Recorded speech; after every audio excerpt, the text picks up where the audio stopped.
हमारी कहानी शुरू होती है 1 मिलियन ईयर्स पहले, जब पहली फिनिक्स की होस्ट का बर्थ हुआ। उसके पेरेंट ने उसे अबैंडन कर दिया था क्योंकि वो एक म्यूटेंट थी। उसे एक जली हुई जगह पे छोड़ दिया था, वो जली हुई जगह जो उसने खुद जलाई थी, जिसके बारे में हमें आगे पता चलता है। फिर उस बच्चे को वुल्फ्स ने अपना लिया था और अपने बच्चों की तरह पाला था। फिर हमें कहानी 10 साल बाद पहुंचती है, जब वो लड़की 10 साल की हो चुकी थी। वो वुल्फ्स के साथ ही पड़ी बड़ी। उसने वुल्फ से सच्चाई जानने की कोशिश की, लेकिन उसने कभी उसे कुछ बताया नहीं।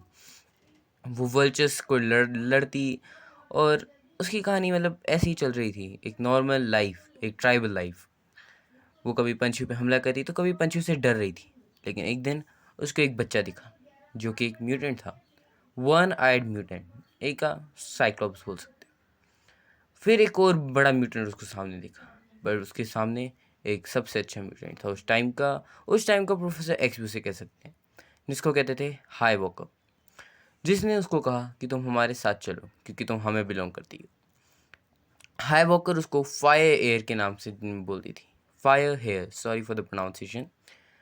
उसने उसको बताया कि तुम वही हो जिसको वुल्स ले गए, तुम हम में से एक हो, तुम हमारी जाति की हो।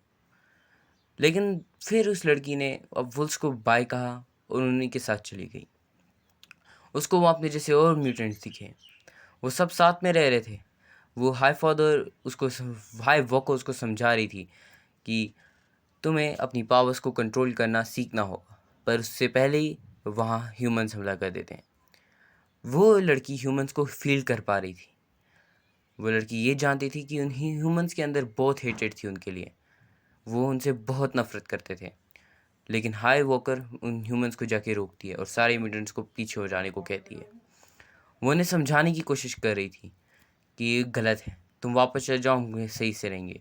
पर गलती से फायर एयर उसे डिस्ट्रैक्ट कर देती है और वो एक भाला जाके उसकी छाती में बच जाता है और उसकी मौत हो जाती है। सारे म्यूटेंट्स उसको देखने के लिए बाहर आते हैं और तभी सारे इंसान उन सबको मार देते हैं। पर एंड पे बचती है सिर्फ फायर एयर।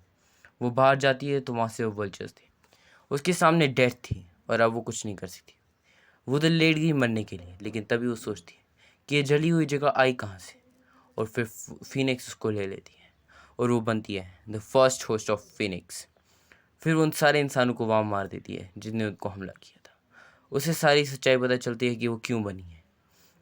फिर वो उन वुल्फ्स को भी अपनी पावर्स देती है और फिर कहानी पहुँचती है ऑडिन पे, जो म्यूनिल को लिए वर्दी होने की कोशिश कर रहा था, जो उसे उठाने की कोशिश कर रहा था, जिससे लग रहा था वो फिनिक्स उस पर हमला करेगी, और वो फिनिक्स वहाँ थी जो उसे फर्स्ट अवेंजर बनने का मौका देती है। एंड हियर द कहानी।